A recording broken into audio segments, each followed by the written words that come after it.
Hey, welcome back to a new day. In this short video, I want to give you an overview of what you did yesterday.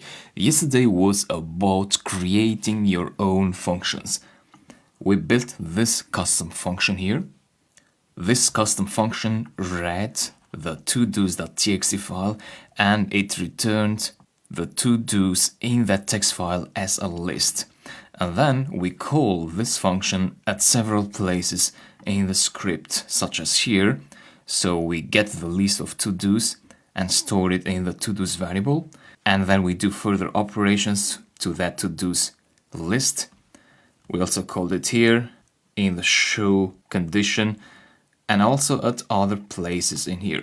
So the main benefit of having a custom function was that we can simply write the code once here and then we can keep the code cleaner by just calling that function. Now today you're going to learn more about custom functions.